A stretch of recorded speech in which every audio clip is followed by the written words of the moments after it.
성경에는 수많은 예언자, 선지자들이 등장합니다. 이 성경에 수록된 선지자만 해도 16명이고 책에는 없지만 여러 활동을 한 선지자들, 또 이름도 나타나 있지 않은 선지자들을 합치면 최소 30명 이상이 이렇게 활동을 하였습니다. 이 45명 이상의 선지자들이 등장을 하게 되는데, 대예언서로 불리는 이사야, 예레미야, 에스겔, 다니엘, 그리고 성경의 분량이 많이 차지하는 사무엘, 엘리야, 엘리사와 같은 그런 선지자를 제외하면 우리가 잘 모르는 선지자들이 더 많이 있습니다. 특히 성경책에 수록된 문서 예언자들 중에서 이 소예언서를 기록한 선지자들에 대해서는 더욱이 모를 때가 많이 있습니다. 그 중에 한 명이 아마 학개이지 않나 생각을 해봅니다. 학개는 구약성경 맨 뒤에서 세 번째 기록되어 있는 소예언서이고, 또 평소 설교에도 잘 언급되지 않는 본문 중에 하나입니다. 그래서 오늘 학개의 선지자에 대해서 함께 살펴보면서 우리가 무엇을 본받고 따라갈 수 있을지를 함께 살펴보고자 합니다. 먼저 학개라는 이름은 히브리어로 나의 절기, 여호와의 축제라는 뜻을 가지고 있습니다. 그에게 이러한 이름이 주어진 것은 아마도 그가 이스라엘의 한 절기 때 태어난 것으로 본다라는 추측이 있습니다. 학개서는 12권의 소선지서 가운데 아주 드물게 배경과 상황을 정확히 알 수 있는 책입니다. 그 이유는 에스라서에 그의 이름이 언급되어 있는데, 그 언급된 이름이 학개서를 기록한 학개와 동일한 인물이고, 또한 성전을 재건하는 데 한 역할을 한 사람이기 때문에 그 시기와 배경을 아주 명확하게 알려주고 있습니다. 주전 536년경에 에스라는 약 5만여 명의 유대인들을 데리고 예루살렘 땅으로 돌아왔습니다. 또한 학개도 그들과 함께 돌아왔습니다. 그들이 포로 생활을 하면서 가장 그리웠고 가장 하고 싶었던 일이 무엇일까요? 바로 예루살렘 성전에서 하나님께 예배하는 일이었을 겁니다. 근데 그들이 돌아왔을 때는 예루살렘 성전은 이미 황폐하여져서 없어져 버렸습니다. 그래서 그들은 돌아오자마자 제사를 위해 제단을 쌓았고 1년도 안 돼서 주전 535년에 무너진 성전을 재건하기 위해서 기초를 세웠습니다. 그러나 그 꿈은 계속 이어지지 않았습니다. 심각한 반대에 부딪히고 삶의 여러 어려움 때문에 건축이 중단되고 말았습니다. 이들이 처음 예루살렘에 도착해서 일을 시작하는 것은 열정을 가지고 또 그들의 헌신이 있었기 때문에 쉽게 시작하였습니다. 그러나 시련과 반대로 인해서 몇 달이 지나자 그 일은 지연되었고 결국은 건축이 멈추게 되었습니다. 처음 일을 시작할 때보다 멈추었던 그 일을 다시 시작한다는 것은 더 어려운 일입니다. 공사가 중단된 지 약 16년 정도가 지나고 다시 성전을 재건하게 되는데, 그 일을 하기 위해서 이스라엘 백성들을 독려하고 또 그들이 헌신하도록 힘썼던 역할을 했던 사람이 바로 학개 선지자입니다. 학개 선지자는 이스라엘 백성들을 얼마나 잘 격려하였는지 오늘 본문 말씀에 모든 백성의 마음을 감동시켰다라고 말씀하고 있습니다. 우리 오늘 본문 14절을 같이 한번 읽어보겠습니다. 여호와께서 스알디엘의 아들 유다 총독 스룹바벨의 마음과 여호사닥의 아들 대제사장 여호수아의 마음과 남은 모든 백성의 마음을 감동시키심에 그들이 와서 만군의 여호와 그들의 하나님의 전 공사를 하였으니, 학개 선지자가 이스라엘 백성들에게 하나님의 뜻을 전했고 그 말씀을 듣고 있었던 총독 스룹바벨, 또 당시 대제사장이었던 여호수아, 그리고 남은 모든 백성의 마음이 감동되었습니다. 근데 여기서 중요한 것이 있는데, 본문의 이 마음이라는 말은 히브리어로 루아흐라는 단어를 사용했습니다. 일반적으로 히브리어라는 말을 뜻하는 마음은 레브입니다. 영어로 하면 마인드입니다. 근데 루아흐는 영혼을 의미합니다. 영어로 하면 스피릿이라고 할 수가 있습니다. 즉 원어대로 좀 해석을 하자면 마음을 감동시킨 것을 넘어서서 그들의 영혼을 감동시켰다라는 의미가 됩니다. 그래서 여기서 감동시키다라는 말 또한 마음을 뭉클하게 하고 흥분시키는 것을 넘어서서 그들의 마음을 일깨우고 영혼을 깨우치다라는 의미가 있습니다. 하나님께서 학개 선지자를 통해서 스룹바벨, 여호수아, 그리고 모든 백성들의 영적 무지, 또 영적인 어두움을 깨우쳐 주셔서 영적 대각성 운동이 이 일을 통해서 일어났다라는 것입니다. 역사적으로 기독교는 성장과 쇠퇴를 반복하였습니다. 초대교회 때부터 급성장하였지만 이후 기독교가 국교가 되면서 쇠퇴의 길을 걸어갔습니다. 그리고 종교개혁을 통해서 다시 개혁되면서 성장을 이루었고 또 암흑기가 찾아왔습니다. 종교개혁 이후에 18세기의 영국은 도덕적으로나 영적으로 암흑기를 걸었습니다. 그 당시 합리주의가 신학계에 침투하여서 교회는 믿음의 가치를 영적인 것으로 해석하기보다는 도덕적인 생활 또 윤리적인 정도로밖에 보지 않았습니다. 더불어서 교회의 예배는 점점 줄어들었고 건물은 황폐해져 갔습니다. 성직자들도 바로 서 있지 못하고 영혼 구원에 대한 관심보다는 뇌물과 또 부패가 교회 안에 만연하였습니다. 그러던 때 1739년 1월 1일에 감리교의 오순절이라 불리는 사건이 일어났습니다. 그 당시 부흥운동의 주역이었던 존 웨슬리는 이렇게 회상합니다. 1793년 1월 1일 홀, 킨친, 임함, 휘필드, 버친즈 그리고 내 동생 찰스 등 여러 사람들이 페터 레인에서 약 60명의 형제들과 함께 철야 기도회를 갖고 있었다. 그런데 새벽 3시쯤 계속 기도하고 있는데 하나님의 권능이 우리 위에 강하게 임하였다. 많은 사람들이 격렬한 기쁨으로 인하여 부르짖었고 수많은 사람들이 땅에 엎드려졌다. 하나님의 임재 앞에서 두려움과 놀라움으로부터 겨우 회복되었을 때 우리는 한 목소리로 이렇게 외쳤다. 오 하나님, 우리가 주님을 찬양합니다. 우리는 당신이 주님이심을 압니다. 라고 기록을 해놓았습니다. 그러니까 영적 침체와 암흑기를 통해서 영적 지도자들을 통해서 그들을 깨우쳐 주셨고 감동을 주셔서 영적 대각성 운동이 일어나게 되었습니다. 우리나라 평양 대부흥 운동도 길선주 목사님을 통해서 장대원 교회에 모여있는 사람들에게 영의 감동이 일어나서 회개 운동이 일어났고 또 그 불씨가 평양에서 전국으로 뻗어나가게 되었습니다. 그래서 오늘 본문을 통해서 학개라는 선지자를 통해서 하나님은 지쳐있고 힘이 빠져있는 이 포로 귀환한 이스라엘 백성들의 영을 다시 한번 새롭게 하시고 영적 각성 운동이 일어나서 성전 건축을 이어가게 하시는 그 본문을 통해서 우리는 알 수 있게 됩니다. 그래서 하나님은 어떻게 학개를 통해서 백성들의 마음을 감동시키시고 침울해 있고 침체되어져 있는 그들의 영혼을 감동시키셨는지 오늘 세 가지로 한번 알아보도록 하겠습니다. 첫 번째로 책망입니다. 우리 본문 2절 학개서 1장 2절 말씀을 같이 한번 읽어보겠습니다. 만군의 여호와가 이같이 말하여 이르노라.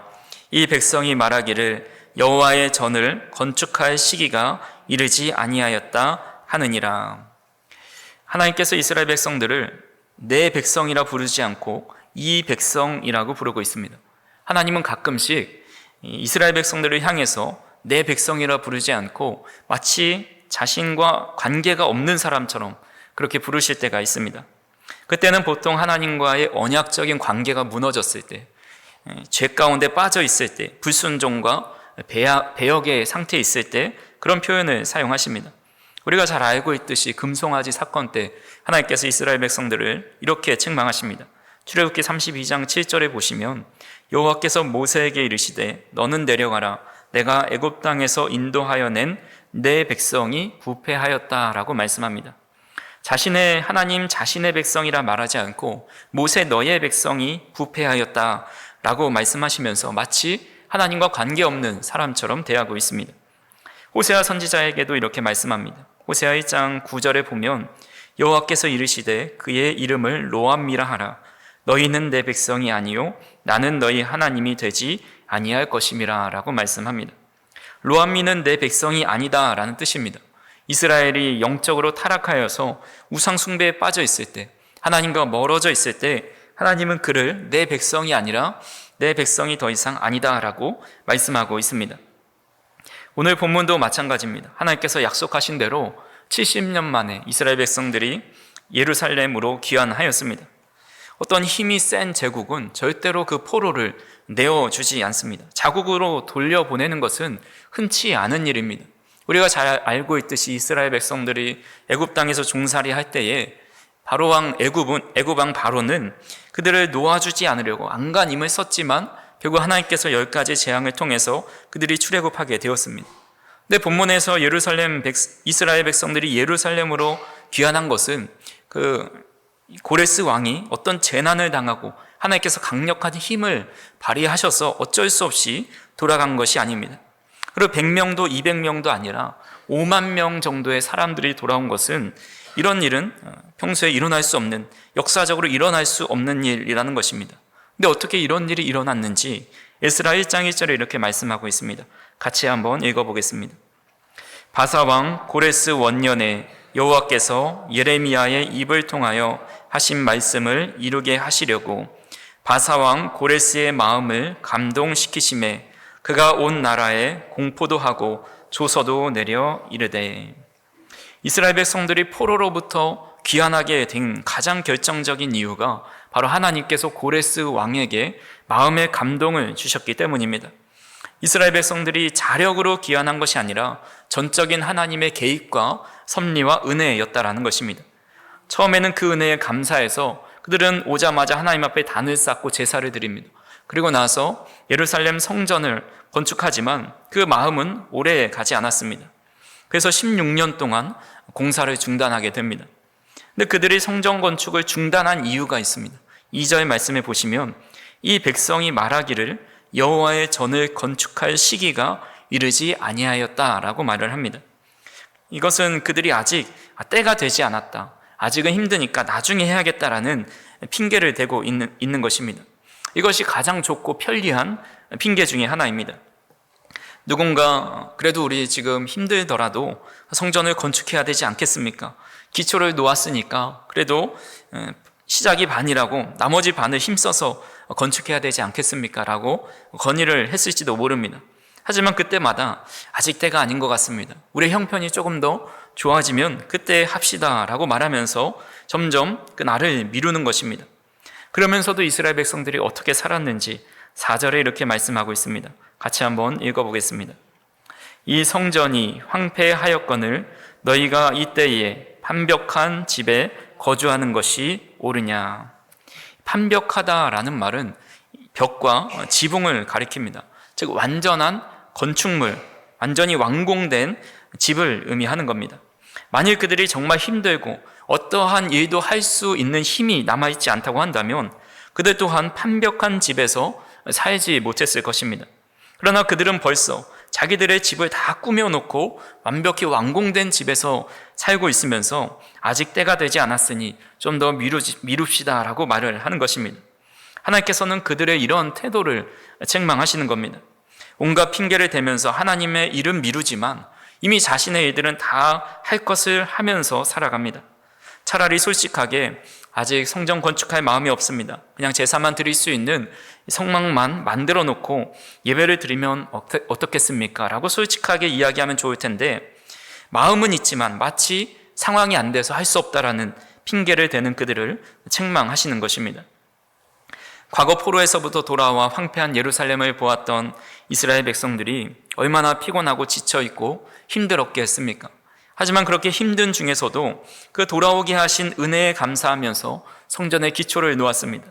하지만 시간이 지나고 나니까 각기 자기의 집을 짓기에 바빴고 또 여러 가지 핑계를 대면서 하나님의 일은 우선순위에서 밀리게 됩니다.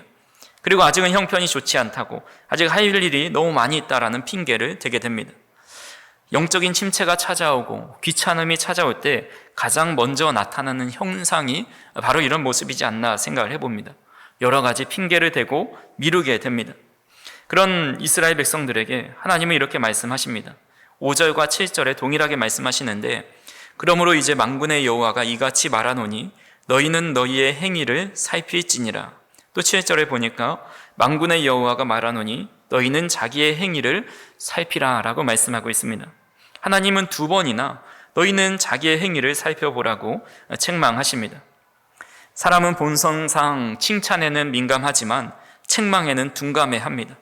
칭찬만 듣고 싶어하고 책망은 듣고 싶어 하지 않습니다. 그런데 칭찬만 듣다 보면 스스로를 과대평가하고 또 교만에 빠지게 됩니다. 이런 모습을 잘 보여주는 대표적인 인물이 우리가 지난번에도 살펴보았던 요아스라는 인물입니다. 요아스는 여호야다가 세상에 살 동안은 하나님께서 기뻐하시는 모습으로 살아갔습니다. 하지만 여호야다가 죽은 뒤에는 그는 옳은 소리를 하는 선지자보다 자신에게 아첨하는 사람들의 말만 듣습니다. 역대하 24장 17절에 보니까 여호야다가 죽은 후에 유다 방백들이 와서 왕에게 절하매 왕이 그들의 말을 듣고라고 기록하고 있습니다. 요시아는 자신을 책망하기도 하면서 하나님의 말씀을 전해준 여호야다가 죽자 더 이상 그 누구의 옳은 말을 듣기 싫어합니다. 내가 왕인데, 내가 여태까지 이룬 업적이 얼마나 큰데 하면서 누구의 지도도 필요 없다라고 생각을 하면서 자신의 생명의 은인인 여호야다의 아들이 찾아와서, 스가랴가 찾아와서 하나님의 뜻을 전해도 오히려 그는 그의 말을 듣지 않고 돌로 쳐 죽이게 됩니다. 자신에게 아첨하는 방백들의 말을 듣기를 즐겨하는 것입니다. 잠언 27장 5절에서 6절에 이렇게 말씀하고 있습니다. 같이 한번 읽어보겠습니다. 면책은 숨은 사랑보다 나으니라. 친구의 아픈 책망은 충직으로 말미암는 것이나 원수의 잦은 입맞춤은 거짓에서 난 것이니라. 아멘. 겉으로 아첨하는 것보다 면책하는 것이 더 낫고, 진정한 친구는 잘못된 길로 걸어가고 있는 이에게 잘못되었다라고 말해주는 사람입니다. 그런 의미에서 우리 주변에 누군가 나를 위해 책망해주는 사람이 있는 사람은 복받은 사람입니다. 하지만 내가 옳은 길로, 안 좋은 길로 걸어갈 때 바른 말을 해줄 수 없는 사람이 없다라는, 바른 말을 해줄 수 있는 사람이 없다라는 것만큼 위험한 일이 없는 것을 보게 됩니다. 특히 담임 목사가 되면 부목사로 있을 때보다 책망하는 사람이 거의 없습니다. 오히려 좋은 말을 해주고 격려해 주셔서 참으로 감사하지만 이런 것들 때문에 교만으로 이어지고 또 하나님의 뜻보다 나 자신의 자랑거리로 삼으려 할 때가 참 많이 있다라는 그런 생각을 해보게 됩니다. 그렇게 우리가 서로가 하나님의 마음을 가지고 그 위로해주는 말들을 너무 기분 나쁘게만 들을 것이 아니라 그 말을 통해서 스스로를 생각해보고 내가 영적으로 무뎌져 있고 하나님의 일보다 나 자신의 일을 하기에 급급한 삶을 살아가고 있지 않은지 우리는 돌아보아야 합니다. 그리고 무엇보다 사람은 감정이 섞여서 책망 대신에 비난의 말을 할 때가 있지만 하나님의 말씀은 우리를 늘 올바르게 인도하는 진리의 말씀임을 우리가 깨닫고 말씀을 통해서 우리를 책망하고 너의 삶을 한번 생각해 보아라, 너의 모습을 되돌아보아라, 우리를 책망하실 때에 그 말씀을 우리가 상고하면서 우리가 과연 제대로 걸어가고 있는지, 하나님의 뜻대로 살아가고 있는지를 한번 생각해 보아야 합니다. 그래서 하나님의 말씀으로 우리의 영이 살아나는, 마음에 감동이 일어나는 저 우리 성도님들이 되기를 간절히 소망합니다. 두 번째로, 하나님은 고난을 통해 우리의 영혼에 감동을 주십니다. 지금은 아직 때가 아니라면서 이러저러한 핑계를 대면서 자신의 일만에 몰두해 하며 살아가는 이스라엘 백성들은 과연 잘 살아갔을까요? 평안하고 순적한 삶을 살아갔을까요?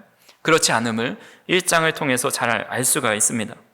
오늘 본문 1장 6절에서 보시면 너희가 많이 뿌릴지라도 수확이 적으며 먹을지라도 배부르지 못하며 마실지라도 흡족하지 못하며 입어도 따뜻하지 못하며 일꾼이 삭슬 받아도 그것을 구멍 뚫어진 전대에 넣음이 되느니라 라고 말씀합니다.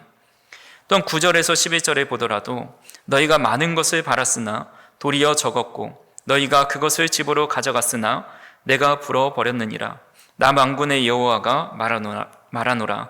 이것이 무슨 까닭이냐? 내 집은 황폐하였으되 너희는 각각 자기의 집을 짓기 위하여 빨랐음이라. 그러므로 너희로 말미암아 하늘은 이슬을 그쳤고 땅은 산물을 그쳤으며 내가 이 땅과 산과 곡물과 새 포도주와 기름과 땅의 모든 소산과 사람과 가축과 손으로 수고하는 모든 일에 한재를 들게 하였느니라 라고 말씀합니다.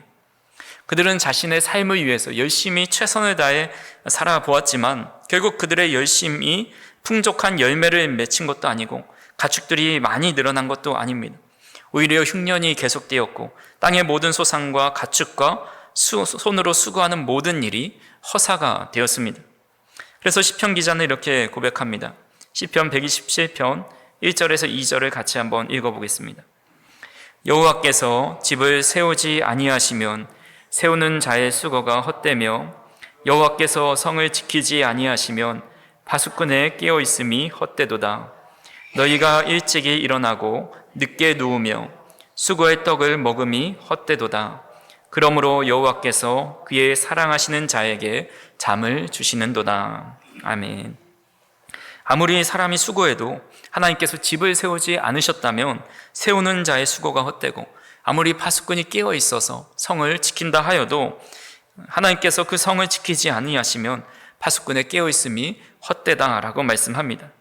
사람이 아무리 일찍 일어나고 늦게 누우면서 자신을 위해 살아도 하나님의 은혜가 없으면 그 모든 것이 헛된 것입니다. 우리가 밤에 잠이 안 올 때가 있는데 아무리 잠을 자려고 해도 사람의 의지로 잠을 잘 수 있는 것이 아닙니다. 하나님께서 정말 사랑을 주셔서 잠을 주신다 말씀하신 것처럼 우리가 할 수 없는 수많은 일들이 참 많이 있다라는 것을 보게 됩니다. 그렇게 우리는 세상 속에서 최선을 다해 살아가지만 우리 마음의 중심에는 늘 하나님을 향해 있어야 하고, 또 하나님께서 우리의 삶에 지켜주시고 복을 허락하시고 건강을 주지 않으신다면 우리의 수고와 노력들이 다 허사로 돌아간다라는 사실을 깨달아야 합니다. 그럼에도 우리가 우선순위를 잊고 살아갈 때 하나님은 삶에 허사를 주시고 또 수고가 헛됨을 알게 하기 위해서 때로는 어려움을 주시기도 합니다. 그런 어려움을 통해 내가 나의 인생을 살아가는 것이 아니구나, 하나님의 도움 없이는 살아갈 수 없는 존재이구나, 이 사실을 깨닫고 영적으로 다시 한번 주님을 바라보게 하십니다. 그렇기 때문에 고난은 완전한 실패와 두려움이 아니라 때로는 포장된 축복이 될 수가 있습니다. 2003년에 더 타임즈에서 100년에 한 번 나올 만한 목소리라는 극찬을 받은 테너가 있습니다. 이분의 이름이 배재철 씨라는 분인데 과거 영화의 더 테너라는 실제 주인공이기도 합니다. 그분은 동양인에게 좀처럼 기회를 주지 않았던 독일의 자르브 리켄 극장과 전속 계약을 맺고 테너로서 인생의 전성기를 맞이하게 됩니다. 근데 2005년에 갑작스럽게 찾아온 갑상선 암으로 인해서 수술을 받게 되는데, 그때 수술 도중에 성대가 마비되어서 결국 노래를 포기할 수밖에 없었습니다. 근데 그는 포기하지 않았고 일본의 성대 보건 전문의인 이시키 박사에게 재수술을 받게 되었고, 결국 그 수술로 인해서 다시 무대에서 노래를 하게 되었습니다. 근데 그의 성대는 100% 활용할 수 있는 게 아니라 50%밖에 활용할 수 없음에도 더 많은 사람들에게 간증하고 감동을 주는 삶을 살아가게 됩니다. 그가 이런 간증을 하게 됩니다. 시련이 하나님을 깊이 만날 수 있는 계기가 된 것 같다. 가장 힘들 때 하나님께서 제 마음에 와주셔서 소망을 품을 수 있었고 포기하지 않을 수 있었다. 제가 늘 고백하는 것이 그거다. 하나님, 예전의 모습은 늘 제가 주인이었어요. 그러나 이제 제가 주인됨을 내려놓고 주님의 종으로서 살겠습니다. 이것이 신앙인 것 같다라고 고백을 합니다. 그분은 너무 힘들어서 자살까지 생각해 본 적도 있지만 그때 고 하영조 목사님의 서적을 읽으면서 신앙을 회복하였고 또 성경을 읽으면서 하나님을 만나기 시작했다고 합니다. 그러면서 자신이 살아있는 한 음악하는 것이 사명이고 그 음악을 통해서 다른 사람들에게 감동을 주고 또 하나님께로 돌이키는데 희망을 주는 그런 일을 해야겠다라고 인터뷰를 하였습니다. 시편 119편 67절과 71절에 이렇게 말씀하고 있습니다. 같이 한번 읽어보겠습니다. 고난당하기 전에는 내가 그릇 행하였더니 이제는 주의 말씀을 지키나이다. 고난당한 것이 내게 유익이라. 이로 말미암아 내가 주의 율례들을 배우게 되었나이다. 아멘. 사랑하는 성도 여러분, 이스라엘 백성들은 자신들이 수고하지만 모든 것이 헛수고가 되어서 삶이 점점 어려워짐을 통해서 다시 하나님께로 돌아와 그들의 영이 다시 한번 살아나게 되고 힘을 얻고 성전 건축을 재건하게 되었습니다. 성도님들에게는 어떤 고난과 어려움이 있으십니까? 그 일을 통해서 우리는 다시 하나님을 붙잡고 영적 나태함과 또 어리석음 속에서 벗어나서 다시 하나님 중심적인 삶을 살기 위해 때로는 그런 고난을 주신다라는 것을 깨달아야 합니다. 그런 삶을 살아가는 것이 가장 행복한 삶이고 고난이 찾아오지만 그럼에도 그 고난을 통해서 우리에게 축복된 삶으로 하나님께서 원하시는 길로 인도하시고 우리의 영혼을 깨우신다라는 사실을 깨달을 수 있기를 간절히 소망합니다. 마지막으로 하나님은 우리와 함께 하심으로 마음에 감동을 주십니다. 우리 본문 13절 말씀을 같이 한번 읽어보겠습니다. 그때에 여호와의 사자 학개가 여호와의 위엄을 받아 백성에게 말하여 이르되 여호와가 말하노니 내가 너희와 함께 하노라 하니라. 하나님은 학개 선지자를 통해서 내가 너희와 함께 하겠다 말씀하십니다. 이스라엘 백성들은 자신의 집을 짓기에 바빴고 또 하나님의 일보다 자신의 삶이 가장 우선순위에 두고 살았지만 하나님은 너희와 함께하는 것이 나의 최우선순위다, 그것이 나의 기쁨이다 말씀하고 있는 것입니다. 이 사실을 깨달은 사람은 마음의 감동이 일어나고 영적인 깨달음과 기쁨을 누리며 살아갈 수밖에 없습니다. 성경에서는 하나님께서 늘 함께 하신다라는 말씀을 자주 하십니다. 그 중에서도 큰 감동을 힘입어 말씀대로 살아간 두 사람이 있습니다. 바로 요셉과 마리아입니다. 요셉이 마리아가 임신한 사실을 알고 가만히 끊고자 했습니다. 그때 주의 사자가 현몽에서 이렇게 말씀하십니다. 마태복음 1장 23절 같이 한번 읽어보겠습니다. 보라, 처녀가 잉태하여 아들을 낳을 것이요 그의 이름은 임마누엘이라 하리라 하셨으니 이를 번역한즉 하나님이 우리와 함께 계시다 함이라. 아멘. 자신 모르게 임신한 약혼자를 데려오는 것은 너무나 두려운 일이었습니다. 하지만 그는 하나님이 나와 함께 하신다라는 말씀을 듣고 마리아를 데리고 오게 됩니다. 마리아도 마찬가지로 나같이 보잘것없는 여자에게 하나님의 아들을 잉태하게 되는 그 은혜에 감사하면서 그 말씀대로 이루어질 것을 그대로 믿게 됩니다. 당시 목수는 사회 속에서 인정받는 직업이 아니었습니다. 그리고 그런 사람과 약혼한 마리아도 비슷한 부류의 사람이었을 것입니다. 그래서 마리아는 자신을 비천한 자를 높이셨다라고 고백을 합니다. 이렇게 비천한 자와 함께 하신 하나님의 은혜에 감격해서 그는 하나님의 뜻을 이루며 귀한 메시아를 낳는 역할을 잘 감당하게 되었습니다. 샘 스톰스 박사 혹은 목사님이라는 분은 은혜에 대해서 이렇게 말을 하였습니다. 은혜란 당신의 공로로 얻을 수 있는 것도 아니요 당신의 무공로로 잃어버릴 수 있는 것도 아닙니다. 만일 당신의 선함과 자랑할 만한 것을 따라서 하나님이 주신 것이라면 그것이 구원이든 건강이든 장수든 북이든 그 무엇이든 은혜일 수가 없습니다. 은혜는 우리의 잘잘못을 따지지 않고 주시는 하나님의 선물입니다 라고 말을 하였습니다.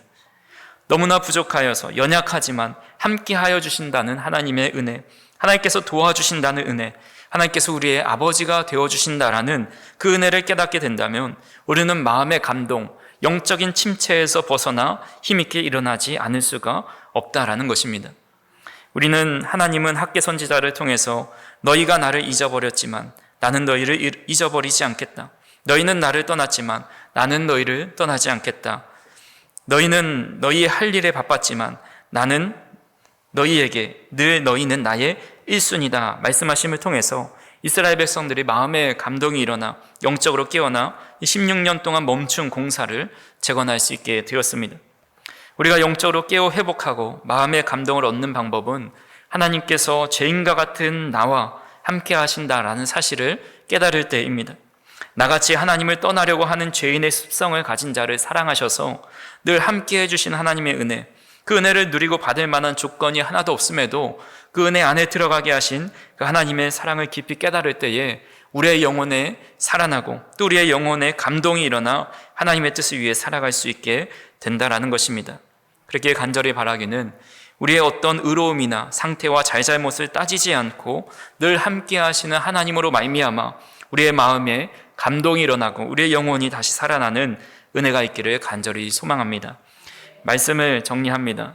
오늘 우리는 학개 선지자를 통해서 지쳐있고 무너진 이스라엘 백성들에게 하나님께서 어떻게 감동을 주시는지를 살펴보았습니다. 하나님은 책망을 통해서 그들의 상태를 직면하게 하시고 고난을 통해서 그들의 우선순위가 무엇인지를 다시 깨닫게 하셨습니다. 그리고 결국 내가 너희와 함께 하노라 라는 그 말씀을 통해서 그들이 다시 힘을 얻어서 기쁨으로 성전을 재건하는 데 힘쓰게 되었습니다. 우리도 마찬가지입니다. 우리의 영혼이 늘 기쁘고 행복하고 성령으로 충만할 때도 있지만 그러지 못하고 영적으로 무너져 있고 침체되어 있을 때도 있습니다. 그때마다 하나님께서는 우리에게 책망을 통해서 때로는 고난을 통해서 때로는 하나님의 약속의 말씀을 통해서 우리의 마음을 깨우시고 영혼의 감동을 주십니다. 그 감동을 주심을 통해서 우리가 다시 새 힘을 얻고 또 하나님의 일을 위해서 담대히 달려갈 수 있는 저와 우리 성도님들이 되었으면 좋겠습니다. 그리고 학계가 누군가에게 하나님의 말씀을 대언하면서 그들의 영혼을 일으켜 세워준 것처럼 우리도 서로에게 마음의 감동을 주는 사람, 하나님의 말씀을 통해서 그를 다시 한번 일으켜 세워주는 그런 학계 선지자와 같은 역할을 잘 감당하는 저와 우리 성도님들이 되기를 주님의 이름으로 축원합니다. 사랑과 은혜가 풍성하신 하나님 아버지, 오늘도 부족한 우리에게 말씀하여 주셔서 우리의 마음의 문을 두드려 주시고 다시 한번 깨닫게 하여 주시니 감사를 드립니다.